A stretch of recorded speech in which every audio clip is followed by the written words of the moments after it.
नमस्कार, आप लोगों का स्वागत है हमारे YouTube चैनल शिक्षा सबको में। हम लोग उच्चतर माध्यमिक कक्षा यानी कि इंटरमीडिएट का व्यवसाय अध्ययन विषय पढ़ रहे हैं।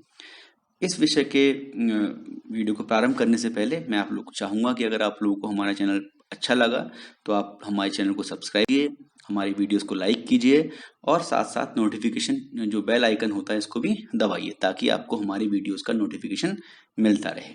ठीक है? और आप लोगों के साथ मैं अपना व्हाट्सएप नंबर भी शेयर करूंगा जो कि है 7895860757 और हमारा इंस्टाग्राम आईडी जो कि है शिक्षा सबको।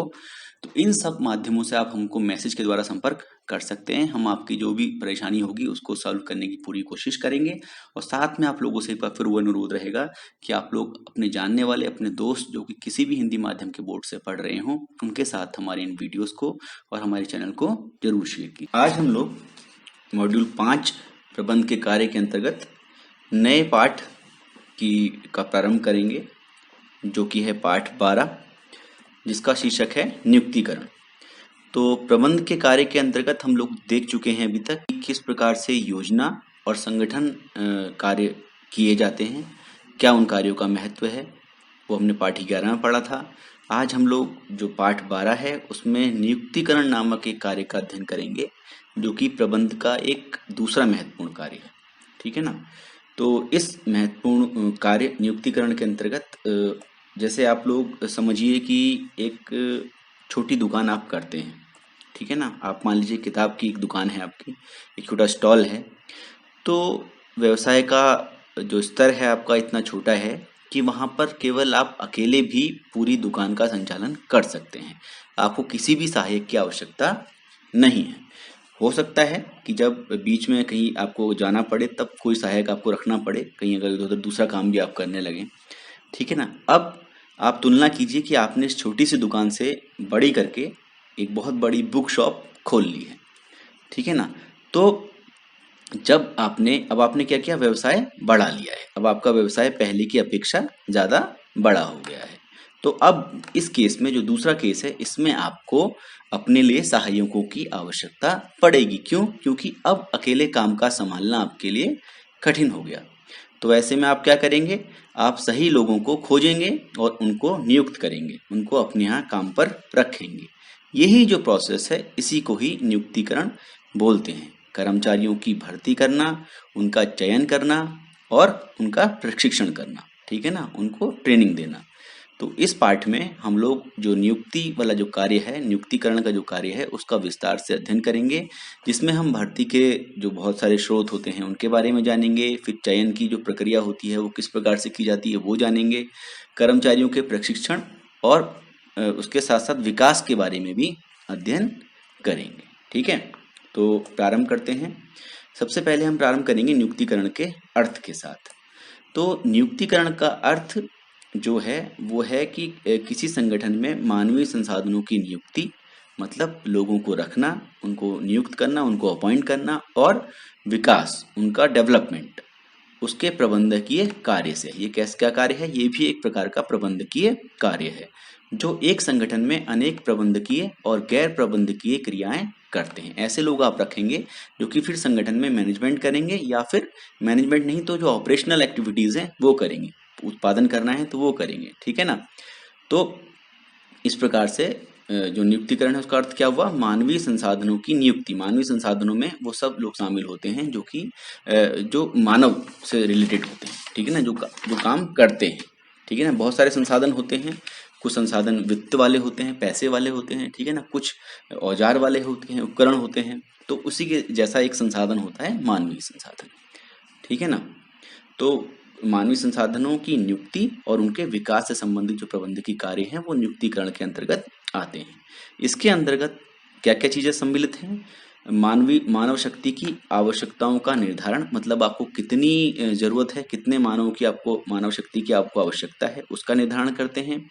साथ साथ संगठन के विभिन्न पदों पर लोगों की भर्ती, उनका प्रशिक्षण यानी कि ट्रेनिंग और डेवलपमेंट, ये सारी चीजें इसके अंतर्गत आती हैं। ठीक है? तो संगठन में कर्मचारियों की आवश्यकताओं का निरंतर पता लगाना। आप ये देखेंगे कि संगठन में किस किस प्रकार से किस किस कर्मचारियों की आपको आवश्यकता है। होता क्या है कि संगठन धीरे धीरे ग्रो करता है, धीरे धीरे उसका विकास होता है। आप अभी कम उत्पादन कर रहे हैं, धीरे धीरे आपका उत्पादन बढ़ता है। अगर आप अच्छा काम करते हैं, आपके संगठन को, आपका जो व्यवसाय संगठन है उसको लाभ हो रहा है, तो आप धीरे धीरे अपनी जो कार्य है उसका स्तर बढ़ाते जाते हैं। तो कार्य के स्तर को बढ़ाने के लिए आपको विभिन्न उपकरणों के साथ साथ मानव शक्ति की आवश्यकता भी होती है, मतलब कर्मचारियों की आवश्यकता भी होती है। तो कर्मचारियों की आवश्यकताओं का निरंतर पता लगाना और उन्हें संस्था में बनाए रखना, ठीक है ना, उनको ऐसी सुविधाएं उपलब्ध कराना ताकि वो संस्था को छोड़कर ना जाए। तो ये जो है ये कभी ना खत्म होने वाली क्रिया है, ठीक है ना, ये कभी ना समाप्त होने वाली क्रिया है, जिसको कि हम नियुक्तिकरण बोलते हैं। होता क्या है, मैंने जैसे आपको बताया कि आप विस्तार करते हैं, नए विभाग बनते हैं, नई कार्य इकाइयों की वृद्धि होती है। इसी के साथ साथ कुछ जो पद खाली होते हैं, जैसे आपको पता है रिटायरमेंट होता है लोगों का, कुछ लोगों का ट्रांसफर हो जाता है, कुछ लोग आपके यहाँ से नौकरी छोड़ के भी चले जाते हैं। तो जो पद खाली होंगे उनको आपको भरना पड़ता है, ठीक है ना। तो व्यापक अर्थ में अगर आप ब्रॉडर सेंस में लें, बहुत बड़े लेवल पे देखें, तो उसके नियुक्तिकरण के अंतर्गत कर्मचारियों का पारिश्रमिक निर्धारण, उनको कितना पैसा आपने देना है, कितनी आपको उनको सैलरी देंगे, उनका निष्पादन मूल्यांकन, मतलब वो जो काम कर रहे हैं उनका मूल्यांकन करना, उनको नंबर देना, ठीक है ना, तथा उसके हिसाब से उनकी पदोन्नति करना, उनको प्रमोशन करना और उनका स्थानांतरण करना, एक जगह से दूसरी जगह उनको ट्रांसफर करना। ये सारी क्रियाएं नियुक्तिकरण के अंतर्गत सम्मिलित होती हैं, ठीक है। अब हम बात करेंगे नियुक्तिकरण के महत्व की। नियुक्तिकरण क्यों आवश्यक है किसी भी कंपनी के लिए, किसी भी संगठन के लिए। तो किसी भी संगठन को सफलतापूर्वक चलाने में लोगों का ही योगदान होता है। जो मानव शक्ति है वो एक बहुत अहम योगदान देती है, ठीक है ना। अगर मान लीजिए आप एक सेल्स वाले ऑर्गेनाइजेशन चलाते हैं, आप सामान बेचते हैं, तो अगर आपके पास अच्छे विक्रेता नहीं है, विक्रयकर्ता नहीं है, तो आप अच्छे उत्पाद को भी ठीक ढंग से नहीं बेच सकते हैं। बहुत ज़रूरी है कि जो आपके पास बेचने वाले लोग हों, विक्रयकर्ता हों, वो बहुत अच्छे स्किल्ड लोग हों और बहुत वो सामान को बेच पाएँ। अगर आप उस सामान को नहीं बेच पाएंगे तो आप भले ही कितना अच्छे से अच्छा उत्पाद बना लें, आपका जो माल है वो बिकेगा ही नहीं, ठीक है ना। इसी प्रकार से आपके पास माल को बनाने के लिए अच्छे से अच्छी मशीन क्यों ना हो, लेकिन अगर उसको चलाने वाले नहीं होंगे अच्छे से अच्छे, तो आप उत्पादन प्रक्रिया को सही तरीके से संचालित नहीं कर पाएंगे, ठीक है ना। तो अगर आपके पास उत्पादन प्रक्रिया में अच्छे कर्मचारी ना लगे हों तो अच्छे उत्पाद का भरोसा नहीं किया जा सकता है। इसलिए नियुक्तिकरण का कार्य बहुत महत्वपूर्ण है और इसी के माध्यम से हम संगठन के लिए उचित व्यक्ति प्राप्त कर पाते हैं और साथ साथ ये भी सुनिश्चित कर पाते हैं कि वे संगठन में टिके रहेंगे, वो कहीं नहीं जाएंगे, ठीक है ना। तो अच्छे कर्मचारियों की जो नियुक्ति करते हैं, मतलब सही नियुक्तिकरण है, उसका क्या लाभ होता है आपको। सबसे पहला तो है उचित समय पर उचित पद के लिए उचित लोगों को प्राप्त करने में सहायता मिलती है। सही समय पर सही पोस्ट के लिए आप सही लोगों को प्राप्त करने में सहायता आपको मिलती है नियुक्तिकरण के द्वारा। तो नियुक्तिकरण जो है उसका कार्य प्रबंधकों को, मैनेजर्स को ये विश्वास दिलाता है कि कितने कर्मचारियों की आवश्यकता है और उनमें क्या योग्यताएं या अनुभव होने चाहिए, ठीक है। साथ साथ नियुक्तिकरण जो है उससे संगठनात्मक उत्पादकता, जो प्रोडक्टिविटी है ऑर्गेनाइजेशन की, उसमें उसके सुधार में सहयोग मिलता है। उचित चयन द्वारा, मतलब सही सिलेक्शन द्वारा संगठन को अच्छे कार्यकर्ता मिलते हैं, अच्छे कर्मचारी मिलते हैं और उचित प्रशिक्षण द्वारा कर्मचारियों के निष्पादन स्तर में सुधार लाया जा सकता है। वो सही तरीके से अपने कामों को कर पाते हैं। अगर आप उनको सही से ट्रेनिंग देंगे तो आप अच्छे से अच्छा काम उनसे करा पाएंगे। उस प्रकार से आपकी जो उत्पादकता है वो बढ़ेगी। उत्पादकता क्या होती है, प्रति इकाई अगर व्यक्ति के संबंध में लाएं तो उससे कितना उत्पादन हो रहा है वो उत्पादकता कहलाती है, ठीक है ना। किसी भी यूनिट को आप ले लें, भले ही प्राइस के, उसको मूल्य के जो कॉस्ट है आपके उसके संदर्भ में भी देख सकते हैं और मानव शक्ति के हिसाब से भी देख सकते हैं। आप कम से कम लोगों में आप ज़्यादा से ज़्यादा माल बना रहे हैं तो आपकी उत्पादकता ज़्यादा है, ठीक है ना। साथ साथ इससे जो नियुक्तिकरण है, इससे कर्मचारियों को कार्य की संतुष्टि मिलती है और उनका मनोबल ऊंचा उठता है, ठीक है ना। आप अगर उनको सही से ट्रेनिंग देंगे, सही डेवलपमेंट के प्रोग्राम लगाएंगे तो उनकी कार्य क्षमता में सुधार होगा, वो अच्छे से अच्छा काम करने के लिए सक्षम होंगे और अपनी जो उनकी सैलरी है, जो उनकी आजीविका है, उसकी प्रगति के लिए भी आश्वस्त रहेंगे, क्योंकि उनकी अगर ट्रेनिंग होती रहेगी, वो अच्छे से अच्छा काम करेंगे तो उनकी सैलरी में भी इंक्रीज होगा, जो उनकी आजीविका है वो बढ़ेगी, ठीक है ना। और सबसे जो लास्ट है वो ये कि नियुक्तिकरण से संस्था में अच्छा वातावरण बना रहता है, ठीक है ना। क्यों? क्योंकि जो नियुक्तिकरण है उसके द्वारा लोगों की केवल भर्ती और उनका चयन ही नहीं किया जाता है, बल्कि उनका जो निष्पादन है, वो जिस हिसाब से काम कर रहे हैं उसका इवेल्युएशन होता है, उसका मूल्यांकन होता रहता है और योग्यता के आधार पर उनको प्रमोशन भी दिया जाता है, उनकी पदोन्नति भी की जाती है। ठीक है ना? इन सभी कार्यों के लिए कुछ नियम बनाए जाते हैं तथा सभी संबंधित व्यक्तियों को इनसे अवगत करा दिया जाता है। तो सबके पास समान अवसर होते हैं और समान अवसर रहते हैं तो इससे संगठन में समन्वय और शांति को बढ़ावा मिलता है। ठीक है ना? अब हम बात करेंगे मानव संसाधन प्रबंध जो होता है, ह्यूमन रिसोर्स मैनेजमेंट, उसके एक भाग के रूप में नियुक्तिकरण को हम किस प्रकार से देख सकते हैं। तो मानव संसाधन प्रबंध यानी कि ह्यूमन रिसोर्स मैनेजमेंट प्रबंध की प्रक्रिया का वह भाग है जो किसी उपक्रम के मानव तत्व, जो मानव शक्ति है या मानव तत्व है, उसका प्रबंध करता है एवं उसका विकास करता है। तो जो मानव संसाधन प्रबंध है वो क्या काम करता है? मानव तत्व का प्रबंध करता है। और जो मानव संसाधन प्रबंध होता है उसके अंतर्गत मानव संसाधन नियोजन, मैन पावर प्लानिंग, भर्ती, चयन, कार्य पे नियुक्ति, श्रमिकों को प्रशिक्षण, कार्य शक्ति की अभिप्रेरणा, श्रमिकों का पारिश्रमिक, कर्मचारियों का कल्याण, ये सब सम्मिलित होते हैं। और आपको पता है कि इनमें से अधिकतर जो चीजें हैं वो किसमें शामिल होती हैं? नियुक्तिकरण में। ठीक है ना? तो हम कह सकते हैं कि नियुक्तिकरण जो होता है, अल्टीमेटली नियुक्तिकरण मानव संसाधन प्रबंध का एक भाग है। ठीक है ना? तो नियुक्तिकरण क्या है? मानव संसाधन प्रबंध का ही एक भाग है। ठीक है ना?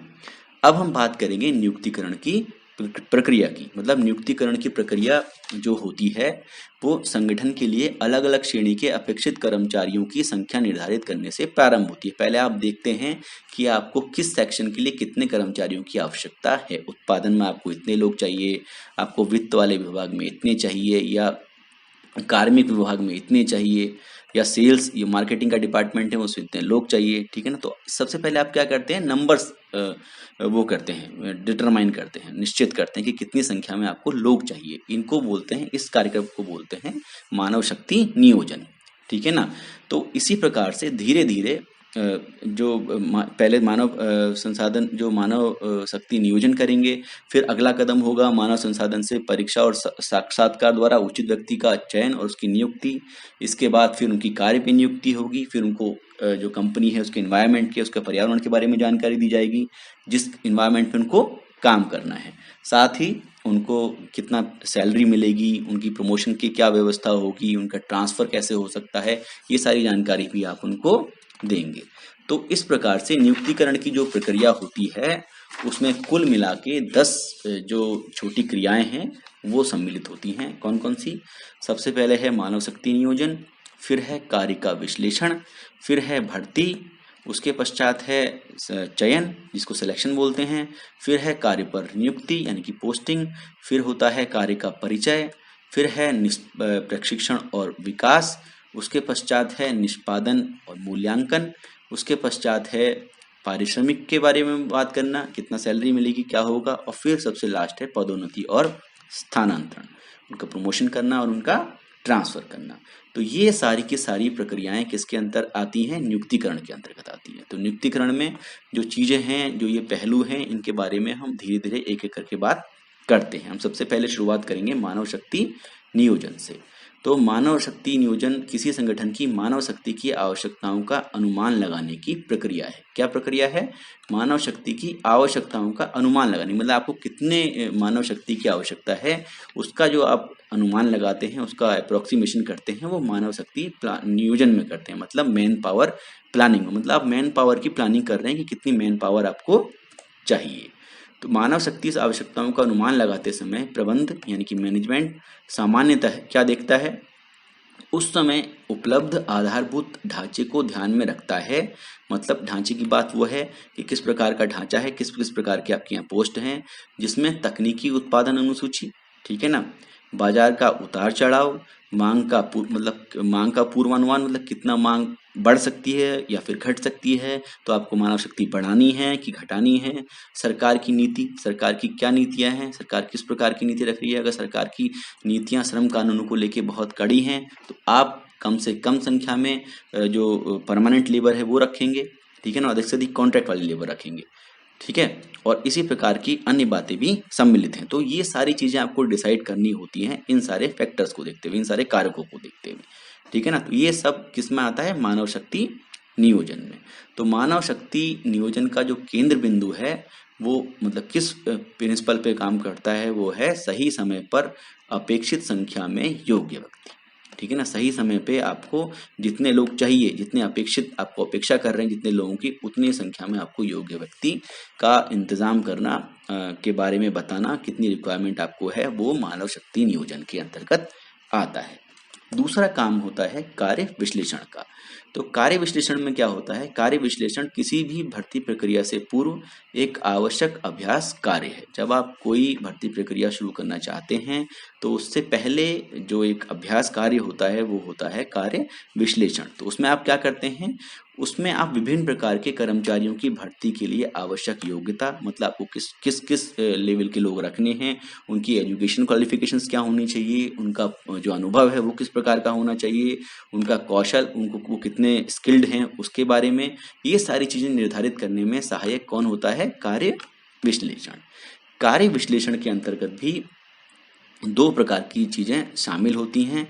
पहला तो है कर्तव्यों और उत्तरदायित्वों की दृष्टि से प्रत्येक कार्य की पहचान, मतलब क्या रिस्पॉन्सिबिलिटीज हैं और क्या उसके क्या जिम्मेदारियां हैं, क्या उसमें करना है, क्या काम करवाना है, उसके हिसाब से काम की पहचान करना कहलाता है कार्य विवरण। ये भी किसमें शामिल होता है, कार्य विश्लेषण में। कार्य विश्लेषण में कार्य विवरण और कार्य विनिर्देश दोनों शामिल हैं। ठीक है ना, जॉब की गाइडलाइंस और जॉब का डिटेल। तो कार्य को करने के लिए आवश्यक योग्यताओं और कौशलों को निर्धारित करना जो होता है वो दूसरा स्टेप है, वो होता है कार्य विनिर्देश। तो ये सारी चीजें किसमें हम तय करते हैं, कार्य विश्लेषण में तय करते हैं। तो कर्मचारियों की भर्ती और चयन में कार्य विश्लेषण बहुत ज्यादा उपयोगी होता है। ठीक है ना, बहुत काम आता है। अब हम बात करेंगे भर्ती की। जो अगली जो स्टेप है नियुक्तिकरण का, वो है भर्ती। तो भर्ती जब हम शब्द का प्रयोग करते हैं तो आप ये समझते हैं कि कोई चीज, अगर कोई कंपनी भर्ती कर रही है तो उसको आप ये मानते हैं कि वो रोजगार दे रही है। क्या दे रही है, रोजगार, एम्प्लॉयमेंट दे रही है। तो भर्ती शब्द का प्रयोग हम बहुधा मतलब बहुत समय में रोजगार देने के लिए करते हैं। ठीक है, जब हम साधारण रूप में कहते हैं कि हमने अमुक अमुक व्यक्तियों की भर्ती कर ली है, इन इन लोगों को हमने भर्ती कर लिया है, तो इसका अर्थ होता है कि हमने उन्हें रोजगार दे दिया है। लेकिन जब हम नियुक्तिकरण कार्य के एक भाग के रूप में भर्ती शब्द का प्रयोग करते हैं तो उसका क्षेत्र बहुत सीमित होता है, ये बहुत लिमिटेड बात करता है। ठीक है ना, उस समय हम भर्ती शब्द का प्रयोग रोजगार देने के लिए नहीं कर सकते। भर्ती का मतलब होता है नियुक्तिकरण के अंतर्गत केवल और केवल आवेदकों को इकट्ठा करना। ठीक है ना, ऐसे लोगों की सूची बनाना जो कि उस काम के लिए आवेदन करना चाह रहे हैं। ठीक है, तो यह लोगों को रोजगार दिलाने के प्रारंभिक कदमों में से एक है, मतलब सबसे इनिशियल जो चीज है उनमें से एक है। जैसे सबसे पहला हो गया मैन पावर प्लानिंग, उसके पश्चात हो गया जॉब की एनालिसिस मतलब कार्य का विश्लेषण, उसके पश्चात जब हमने कार्य का विश्लेषण कर लिया, मैन पावर की प्लानिंग कर ली, कितने लोग हमें चाहिए, उनसे हमें क्या काम कराने हैं, वो कार्य विश्लेषण में हो गया। अब हम तीसरे स्टेप पे आ गए हैं भर्ती के। ठीक है ना, तो ये तीसरा कदम है। तो ये रोजगार को दिलाने के प्रारंभिक कदमों में से एक है। प्रारंभिक कदम, ये जो तीसरा कदम है ये भी प्रारंभिक कदमों में ही आएगा। ठीक है ना, अर्थात इसका तात्पर्य संगठन में समय समय पर भरे जाने वाले विभिन्न पदों के लिए उपयुक्त लोगों की खोज करने से है।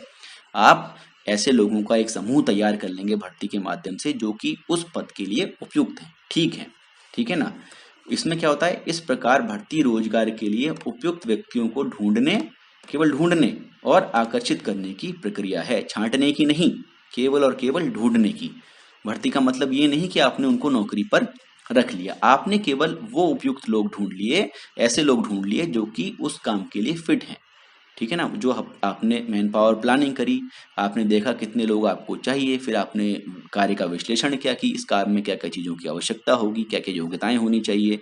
ठीक है ना, तो उसके पश्चात जो अगला कदम है वो है भर्ती। इसमें आप क्या करते हैं, रोजगार के लिए उपयुक्त व्यक्तियों को ढूंढते हैं और उनको आकर्षित करते हैं। ठीक है ना, उनको आवेदन भरने के लिए, आप क्या अपने यहाँ अप्लाई कराने के लिए उनको मोटिवेट करते हैं।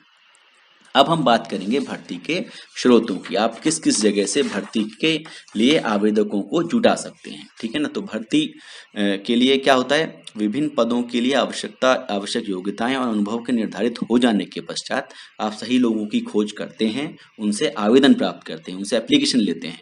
इस उद्देश्य के लिए आपको ये पता होना चाहिए कि ऐसे लोग कहाँ उपलब्ध हैं, ठीक है ना। दूसरे शब्दों में किसी विशिष्ट कर्मचारी की आवश्यकता का प्रचार करने और उपयुक्त व्यक्ति को उस पद के लिए आवेदन करने के लिए प्रेरित करने से पहले भर्ती के स्रोतों की जानकारी आवश्यक होती है, ठीक है ना। तो विभिन्न पदों के लिए आवश्यक योग्यताओं और अनुभव को निर्धारित हो जाने के बाद उपयुक्त व्यक्तियों की खोज की जाती है और उनसे आवेदन प्राप्त किए जाते हैं। मैंने बताया आपको, इस उद्देश्य के लिए आपको ये पता होना चाहिए कि ऐसे व्यक्ति आपको कहाँ मिलेंगे। तो आपको ऐसे व्यक्ति दो स्रोतों से मिल सकते हैं। पहला होता है आंतरिक स्रोत। तो आंतरिक स्रोत में क्या होता है, किसी भी व्यवसाय में जो कर्मचारी पहले से काम कर रहे हैं वो लोग ये आशा करते हैं, उन्हें ये आशा होती है कि उन्हें पदोन्नति का अवसर मिलेगा, उनको प्रमोशन का लाभ मिलेगा। तो जब भी पदोन्नति पर विचार होगा, बाहर के लोगों के बजाय ऊंचे पद पे तो उन्हीं पर विचार किया जाएगा। इसलिए खाली पदों को भरने के लिए प्रबंधक कार्यरत कर्मचारियों में से कुछ की पदोन्नति पर विचार करेंगे और कुछ का ट्रांसफर करेंगे, ठीक है ना। तो ये सब जो प्रमोशन है और ट्रांसफर है, ये सब आता है आंतरिक भर्ती में। तो आंतरिक भर्ती का लाभ ये होता है कि प्रबंधकों को रिक्त स्थानों को भरने में आसानी होती है। क्यों? क्योंकि उन्हें पता है कि जो उनके जूनियर्स हैं उनकी क्या कैपेसिटी है और किस हिसाब से कितने स्किल्ड वो लोग हैं, उनकी क्षमता और कौशल के बारे में उनको पता होता है, ठीक है ना। और वो किस प्रकार से काम करते हैं उसके जो मूल्यांकन है उसका लेखा जोखा भी उनके पास होता है, ठीक है ना। और इस प्रक्रिया से आंतरिक स्रोतों से जब आप भर्ती करते हैं तो कर्मचारी भी खुश होते हैं कि पदोन्नति देकर प्रबंधकों ने उनके कार्य निष्पादन को जो काम करा है उन्होंने उसको महत्व दिया है, ठीक है ना, उसका उनको इनाम मिला है। हालांकि आंतरिक स्रोतों से भर्ती करने की एक नुकसान ये है कि संगठन अपने संस्थान में नए लोगों को शामिल कर उनकी योग्यताओं का लाभ नहीं उठा पाता, ठीक है। तो अब हम बात करेंगे दूसरे स्रोत की, जो है बाह्य स्रोत। तो आंतरिक स्रोत में तो आपने पढ़ लिया कि आप केवल जो ऑर्गेनाइजेशन है उसके अंदर के लोगों में से ही प्रमोशन और ट्रांसफर के माध्यम से लोग जो पोस्ट हैं उनको भर लेते हैं। अब है जो सारी पोस्ट हैं उनको तो जरूरी नहीं कि आप सारे के सारे अंदर के लोगों से ही भर दें। तो क्या होता है, कार्यरत कर्मचारियों में कार्य विशेष के लिए आवश्यक कौशल, प्रेरणा और योग्यता की कमी, और कई बार ऐसा होता है कि आप आंतरिक भर्ती नहीं कर पाते हैं, आंतरिक स्रोत से भर्ती नहीं कर पाते हैं। क्यों? क्योंकि उनके पास जो आपको चाहिए वो चीजें नहीं है। वो हो सकता है वो वाली क्वालिफिकेशन ना हो, उनके पास वैसा स्किल ना हो, ठीक है ना। तो क्या करेंगे आप, इसलिए प्रबंधकों को संगठन के बाहर से कुछ लोगों की भर्ती करनी पड़ती है। इतना ही नहीं, बाह्य भर्ती से बड़ी संख्या में बाह्य प्रार्थियों में से भर्ती के लिए एक विस्तृत अवसर मिल जाता है, ठीक है ना। आप बहुत बड़ी संख्या में अगर आपको लोगों को भरना है तो आपको बाहर जाना ही पड़ेगा, आपको बहुत सारे लोग बाहर के मार्केट में मिल जाएंगे, बाहर मिल सकते हैं। तो ये जो बाह्य स्रोत है इसमें कई सारे फर्दर इसके स्रोत होते हैं, कई सारी चीजें हैं जिनसे कि आप कर सकते हैं। तो भर्ती के विभिन्न बाह्य स्रोतों के बारे में हम यहाँ पे डिटेल में बात करते हैं।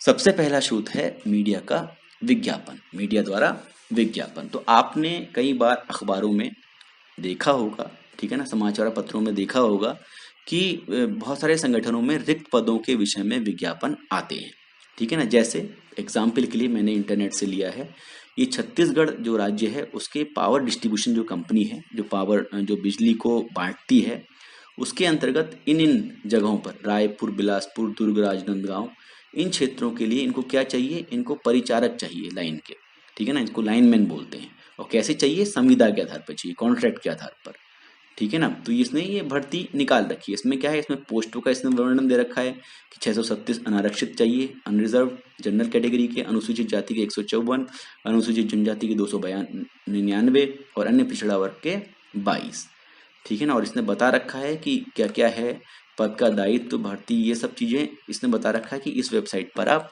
देख सकते हैं। तो विज्ञापन जो है ये बहुत ही लोकप्रिय माध्यम है। नौकरी के विज्ञापन पत्रिकाओं, विशेष रोजगार पत्रिकाओं जैसे रोजगार समाचार, इन सब में भी दिए होते हैं। तो इसमें क्या होता है, इसमें नौकरी के स्वरूप के बारे में बताया जाता है। इसमें बता रखा है जैसे इसमें क्या चाहिए, परिचारक लाइन चाहिए, और कैसा चाहिए, संविदा के आधार, कॉन्ट्रैक्ट के आधार पे चाहिए, ठीक है ना। उसकी योग्यताएं क्या है वो उसने बता रखा है कि योग्यता के लिए आप हमारी इस वेबसाइट को विजिट कर सकते हैं, जहाँ पे कि आपको डिटेल्ड में इन जो एडवर्टाइजमेंट है, विज्ञापन है, वो मिल जाएगा। ठीक है ना। तो आवेदन करने का तरीका भी इसी वेबसाइट पर मिलेगा। तो ये क्या है, ये मीडिया द्वारा विज्ञापन का एक उदाहरण है। अब दूसरा चीज है रोजगार कार्यालय। तो भारत में रोजगार कार्यालयों की स्थापना सरकार द्वारा रोजगार की तलाश करने वालों, जो रोजगार की तलाश कर रहे हैं ऐसे अभ्यर्थी, और नियोक्ता जो रोजगार देने वाले हैं उनके, ठीक है ना, उन लोगों को एक दूसरे के संपर्क में लाने के लिए रोजगार कार्यालयों की स्थापना की गई है। जैसे आप ये देख रहे हैं बोर्ड लिखा हुआ है जिला रोजगार कार्यालय, कहाँ का, भोपाल का। तो ये कई सारे लोग हैं जो कि अपनी एप्लीकेशन यहाँ देने आए हैं। ठीक है ना। तो क्या करना पड़ता है, रोजगार की तलाश जिनको होती है वो लोग रोजगार कार्यालय में अपना रजिस्ट्रेशन करा लेते हैं। और जब रोजगार कार्यालय ऐसे व्यक्ति जिन्होंने उनके यहाँ रजिस्ट्रेशन कराया है उसका ब्यौरा अपने पास रखते हैं, और जब कोई भी एम्प्लॉयर जो भी नियोक्ता होता है उनसे संपर्क करता है तो वो सारा डेटा उसको दे देते हैं। और नियोक्ता को अगर ऐसे लोगों की तलाश है तो फिर वो उनके जो डाटा, उनको जो डिटेल्स दी हैं उस पर उनको संपर्क कर लेता है। ठीक है ना। तो अगर आप उच्चतर माध्यमिक कक्षा जब ये इंटर पास कर लेते हैं उसके पश्चात अगर आप रोजगार की तलाश करना चाहते हैं तो आपके लिए ये अच्छा रहेगा कि आप अपना नाम रोजगार कार्यालय में रजिस्टर्ड करा दें, ताकि अगर कोई भी रोजगार संबंधी अपॉर्चुनिटी आती है, कोई भी मौका, ऐसा अवसर आता है तो रोजगार कार्यालय आपको आपके नाम को कंपनी को देके आपको नौकरी प्राप्त करने में, आपको भर्ती करवाने में सहायता दे सकता है। अगला है शैक्षणिक संस्थान। तो आजकल जो कंपनियां हैं, बड़े संगठन हैं, अपने कर्मचारियों की भर्ती के लिए बहुत सारे विश्वविद्यालयों, बहुत सारे व्यावसायिक संस्थाओं, ठीक है ना, और मैनेजमेंट के कॉलेजेस, इनमें संपर्क बनाए रखते हैं। और जब भी उनको आवश्यकता होती है कंपनी अपने एक या अधिक वरिष्ठ जो उनके बॉस होते हैं, कार्यकारी अधिकारी होते हैं, को ऐसे संस्थानों में भेजती है।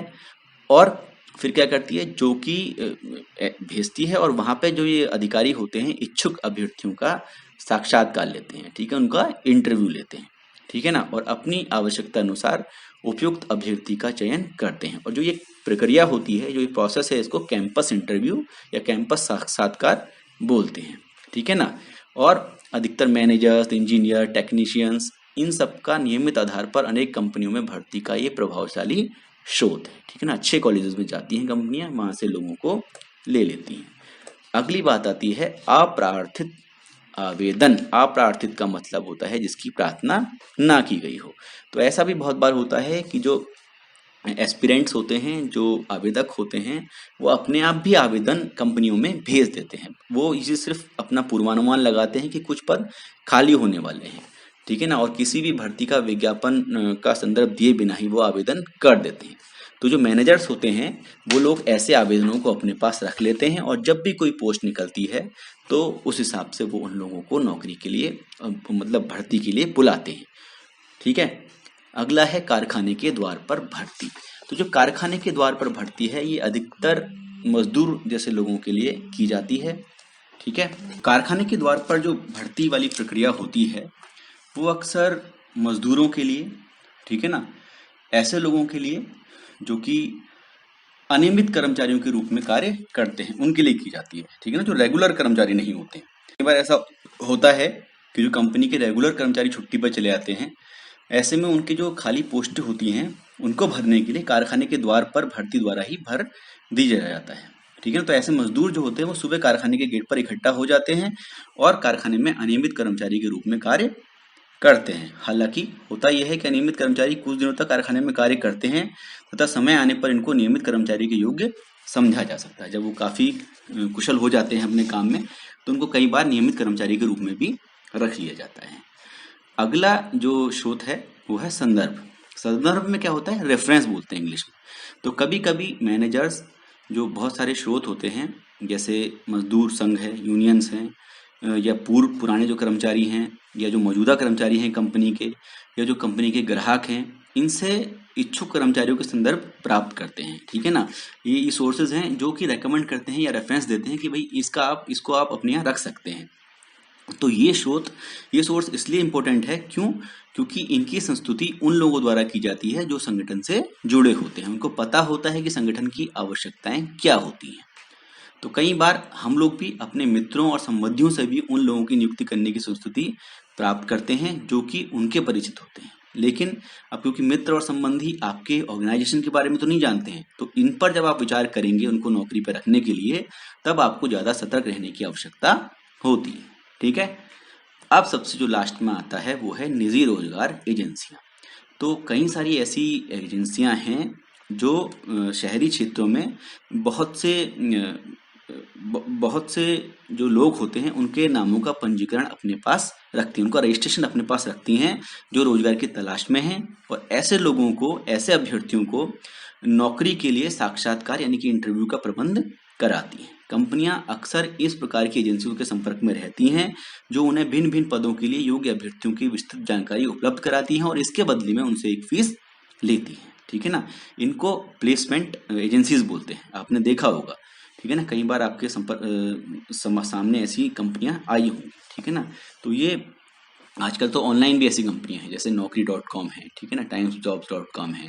जैसे बहुत सारी एजेंसियां हैं जो कि संगठन है उनकी भर्ती के लिए आवेदन करवाने में मदद करती हैं। ठीक है ना। तो और एक एक्सटर्नल सोर्स की तरह काम करती हैं, एक बाह्य स्रोत की तरह काम करती हैं।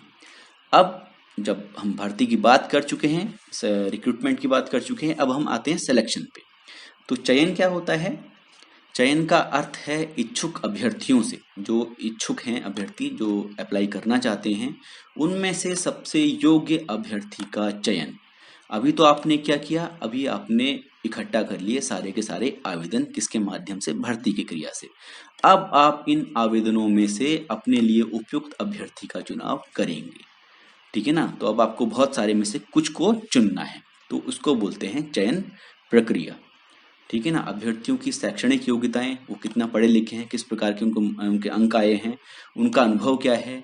ठीक है ना। पद की आवश्यकताएं क्या हैं, इन सबको मिलान आप करते हैं, इन सबको मिलाते हैं कि आपने जो मांगा था वो सब उसके हिसाब से है या नहीं है, ताकि विशेष पद के लिए सबसे योग्य अभ्यर्थी का आप चयन कर सकें। ठीक है ना। तो इस संपूर्ण प्रक्रिया को, जो ये पूरी प्रोसेस है, इसको बहुत से चरणों से गुजरना पड़ता है, जिसे चयन प्रक्रिया कहते हैं। ठीक है ना। तो चयन प्रक्रिया के अंतर्गत बहुत सारे चरण आते हैं। कौन कौन से चरण आते हैं? सबसे पहला आता है आवेदन पत्रों की जांच पड़ताल। तो आपने जो भर्ती के माध्यम से जो आवेदन पत्र इकट्ठे किए हैं, भर्ती के समय आपने जब निकाला था अपना विज्ञापन, तो उसमें कई सारी जानकारी आपने उनसे मांगी थी, जैसे नाम, पता, राष्ट्रीयता, धर्म, मातृभाषा, जन्म स्थान, तिथि, कितना शिक्षित होने चाहिए वो, कितनी ट्रेनिंग होनी चाहिए वो, उन्होंने जो अनुभव है उसके अंदर रोजगार की पृष्ठभूमि कैसी रही है, क्या क्या काम उन्होंने किए हैं, अगर कोई रेफरेंस है तो उसका पता, सारी चीज़ें मांगी जाती हैं। ठीक है ना। तो अब आप क्या करेंगे, उन आवेदन पत्रों की जांच पड़ताल करते हैं। तो अभ्यर्थियों से आवेदन प्राप्त करने के बाद इनकी जांच की जाती है कि इनमें से कौन से आवेदन पत्रों पर आगे कार्यवाही की जाए, किन आवेदन पत्रों को आप आगे शामिल करें। ठीक है ना। जब स्क्रूटनी करेंगे उसके बाद आप करेंगे। ठीक है ना। तो आवेदन पत्र में लिखी जाने वाले विवरण को आप मिलाते हैं, जो आपने चीज़ें लिखी थी उसके हिसाब से उसकी जांच करते हैं, और न्यूनतम आवश्यक योग्यताओं के अनुरूप जो आपने आवश्यक योग्यताएं मांगी थी उसके हिसाब से जो सही होते हैं उनको आप आगे के लिए सेलेक्ट कर लेते हैं, बाकी को रिजेक्ट कर देते हैं। तो जांच पड़ताल का जो उद्देश्य होता है वो जो योग्य अभ्यर्थी हैं उनकी सूची तैयार करना होता है। ठीक है ना। तो जब आपने जो आवेदन पत्र इकट्ठे किए, जरूरी नहीं कि वो सारे के सारे ठीक ही हों, उनमें हो सकता है कुछ लोग ऐसे हों जो कि आपके लिए काम के नहीं हो। ठीक है ना। इसके पश्चात आती है जो अगला चरण है, वो है परीक्षाओं का आयोजन। फिर आप क्या करते हैं, आप आवेदन पत्रों की जांच के बाद योग्य अभ्यर्थियों को चयन परीक्षा में उपस्थित होने के लिए कहते हैं कि भाई जो जो योग्य अभ्यर्थी हैं उनको आप एक एग्जाम देने के लिए बुलाते हैं। ठीक है ना। इन परीक्षाओं को नौकरी की आवश्यकताओं के अनुरूप अभ्यर्थियों के कौशल और योग्यताओं के मापन के लिए लिया जाता है। उदाहरण के लिए, अगर आपको एक टाइपिस्ट के लिए लेना है किसी को, तो उसको न्यूनतम 40 शब्द प्रति मिनट की गति की आवश्यकता होती है, इतनी जल्दी उसको टाइप कर लेना चाहिए। तो आप एक टाइपिंग परीक्षा का आयोजन कराएंगे। ठीक है ना। तो जो अभ्यर्थी जो यह परीक्षा आप कराते हैं उसे पास कर लेते हैं, वो आगे की प्रक्रिया के लिए योग्य हो जाते हैं, और जो फेल हो जाते हैं उन पर आप विचार नहीं करते। ठीक है ना। जो परीक्षा आप लेते हैं वो इस पर डिपेंड करता है कि आपको उनसे कौन सा काम कराना है या किस पोस्ट के लिए उन्होंने अप्लाई किया है। इसके बाद जो अगला चरण आता है वो है चयन के लिए साक्षात्कार। तो ये भी एक बहुत महत्वपूर्ण भाग है, लेकिन अभी आप देखते होंगे कि जो समूह ग तक की जो लेवल 3 तक की जो परीक्षाएं होती हैं, जो नौकरियां दी जाती हैं, उसके लिए सरकार ने जो साक्षात्कार है वो खत्म कर दिया है। सिर्फ ऑफिसर्स के लिए या बड़ी पोस्टों के लिए ही साक्षात्कार अब प्रैक्टिस में आता है, ठीक है ना। लेकिन प्राइवेट में ये हो सकता है, प्राइवेट में ये होता है। तो ये है आवेदन जो फॉर्म में जो सूचनाएं दी गई हैं उसकी जांच करने और किसी पद विशेष के लिए अभ्यर्थी की संपूर्ण उपयुक्तता का निर्धारण करने का एक साधन है, ठीक है ना। चयन के लिए साक्षात्कार, तो इसके द्वारा वे अभ्यर्थी की योग्यता का अनुमान जो प्रबंधक हैं उनके द्वारा लगाया जाता है। इसमें अभ्यर्थी की पृष्ठभूमि को विस्तार से जानने का अवसर भी मिलता है और जिससे अभ्यर्थी की उपयुक्तता मतलब अभ्यर्थी ठीक है या नहीं पोस्ट के लिए, उसको जानने में बहुत अधिक मदद मिलती है। तो आज हम इतना ही पढ़ेंगे। जो बाकी की जो चयन प्रक्रिया के चरण हैं, ठीक है ना, जिनमें कि संदर्भों की जांच, स्वास्थ्य परीक्षण, नियुक्ति पत्र जारी करना, ये सब सम्मिलित हैं, ये हम अगले वीडियो में देखेंगे, ठीक है ना। और आगे का भी चैप्टर पढ़ेंगे। तो फिर मैं आप लोगों के साथ अपना व्हाट्सएप नंबर शेयर करूंगा 7895860757 और साथ में इंस्टाग्राम आईडी भी। तो आप लोग हमारे से इन संप्रेषण माध्यमों के जो एक कम्युनिकेशन के जो मीडिया हैं इनसे जुड़ सकते हैं और आप जो भी पाठ से संबंधित कोई परेशानी है या कोई सुझाव आप देना चाहते हैं कि किस प्रकार से हम जो पढ़ना है उसको बेहतर बना सकें, पढ़ाई का जो अनुभव है उसको बेहतर बना सकें, तो आप लोग मोस्ट वेलकम हैं, आप बता सकते हैं, ठीक है ना। और आप लोगों से फिर अनुरोध वही रहेगा लास्ट में कि आप लोग अपने जानने वाले ऐसे लोग जो कि किसी भी हिंदी माध्यम के बोर्ड से पढ़ रहे हों, उनके साथ हमारी वीडियोस और हमारे चैनल को जरूर शेयर कीजिएगा, ठीक है। धन्यवाद, थैंक यू।